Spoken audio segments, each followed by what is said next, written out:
Why does your scanner show the P0982 engine code? And what does it mean? P0982 is a diagnostic trouble code for a Shift Solenoid D. Control circuit low.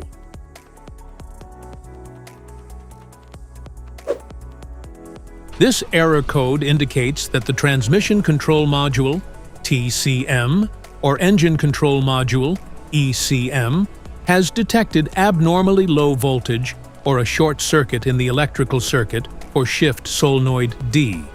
Under these circumstances, short-distance driving is permitted, but your vehicle should be repaired as soon as possible. So, what causes this imbalance? Here are the most common culprits. This error can be caused by these possible faults in your vehicle. Shorted shift solenoid. Wiring issues.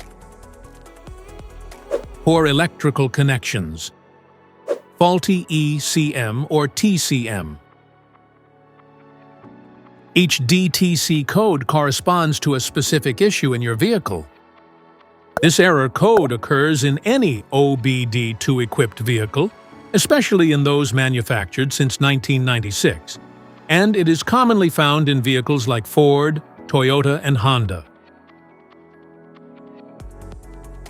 If you want to fix this error code, let us know in the comments section. We will definitely make the video on your demand. If you like this video, don't forget to subscribe to our channel. Thanks for watching.